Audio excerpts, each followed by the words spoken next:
So the duel between Yusaku and Revolver is in full swing at the moment, and both of these characters are doing some really impressive plays at the moment. We've got Yusaku getting out 3 different Code Talker monsters at the same time. Not only is Revolver getting out a Borrel Dragon and a Topologic Bomber Dragon, he even is able to steal one of Yusaku's monsters. So he even has a Code Talker on his side of the field, so very impressive stuff. First thing I have to say is the animation quality in this episode is definitely a little bit better than most of the other episodes that we've seen. I think we've had some little splashes of good animation throughout the series, but this one you can tell because it's the final battle between Revolver and Playmaker. They're definitely putting a couple more pennies into this duel, if you will. We see that especially from some of their draws where they do the big long sort of animation sequences like this, and when they do their link summons, when they get those little sphere things and they summon them like that. That adds a little point that I just want to quickly mention as well. This series has taken a little while to sort of establish what it wants to do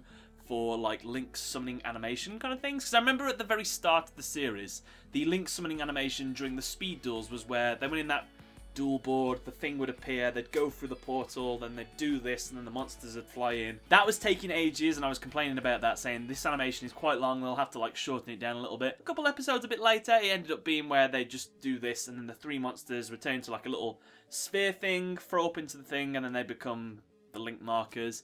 And now we've got something a little bit different where they're summoning these orbs. Now they've always been doing the hand gesture, but I've never noticed the orbs before, so that's something I might have missed prior. I just wish they'd settle on a single format. I know there's a big difference between Links and Master Duels, so that's probably why, but it's just something that I noticed anyway. So first of all, we have Revolver, who's getting his Mirror Force card back. He can't be without it. He's got his Cluster Mirror Force, or his Bombardment Mirror Force, whatever it's called. So what is his other Mirror Force? I was really expecting that when Yusaku summoned the 3 monsters that couldn't be destroyed by card effects, I was expecting him to play like a Quaking Mirror Force, or the Storming Mirror Force, whichever one bounces, Drowning I think it was, bounces all the monsters back into the hand or back into the deck. I was like, wow, that would really suck for Yusaku, having all of his Link monsters like thrown back into the extra deck. That could have been quite cool, but that wasn't actually what happened. He had another player, which is absolutely fine. It's probably worth mentioning as well that in the preview for the next episode, Revolver specifically states that he has a monster that is even more powerful than Mirror Force, which is a bit weird to compare a monster to a trap card, but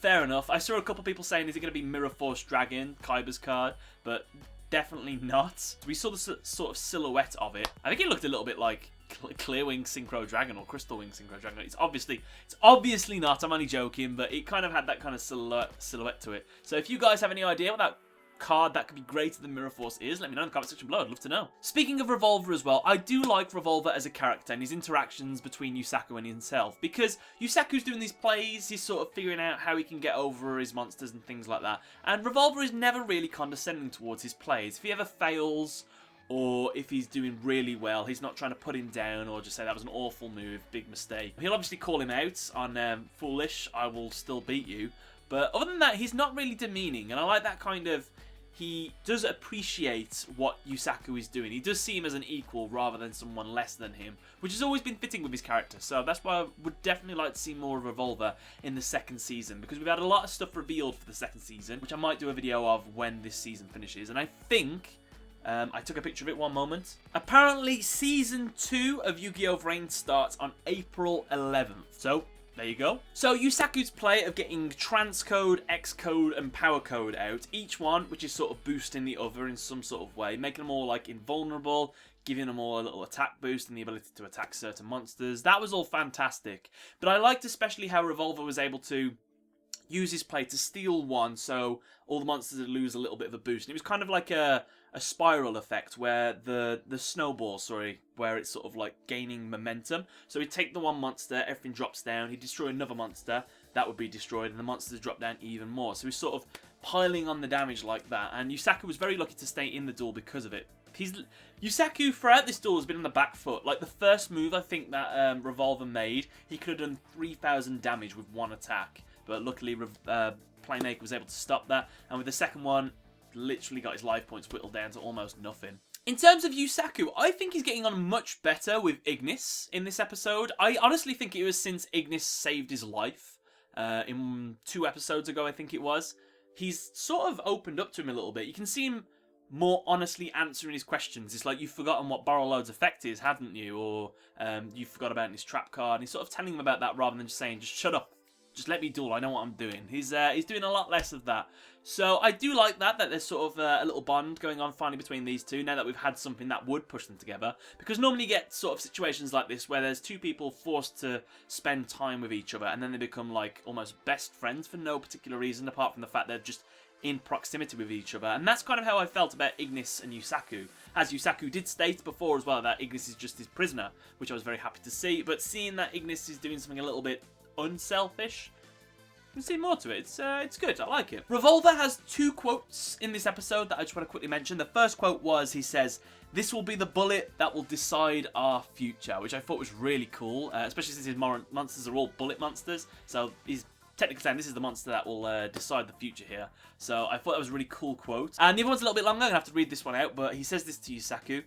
"There's no new path for us. We are prisoners of destiny, chained by the events 10 years ago. However, I will be the one to sever everything now." Episode ends. I just thought that was really cool. It's kind of weird though, because I was thinking how much our protagonist doesn't really talk. We know enough about him, but we don't see much of his personality shine through in the duels. He's just very analytical, which is fitting with his character, of course. We get more personality from Revolver and little speeches and things like that. So, yeah, I think Yusaku needs to step it up a little bit if he doesn't want Revolver overshadowing him in sort of main character spotlight kind of thing. Because Revolver could absolutely be the main character.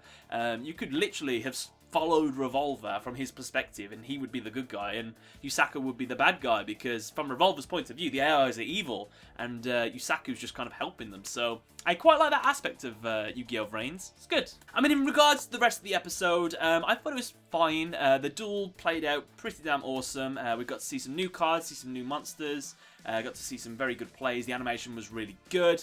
Some little bit of good banter between back and forth. I think there's another like 2 episodes left of this duel, or at least another 3. It's going to be quite a long duel that we have.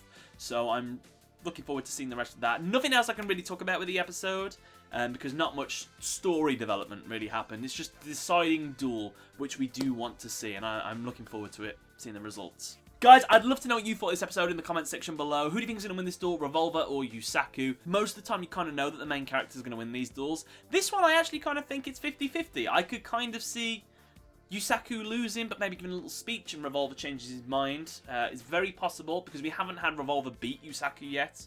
It's only been a draw and a loss, I think, so far for Revolver. But I'd love to know what you guys thought in the comment section below. Don't forget to leave the video a like, and also, thank you very much for watching, guys. Catch you later.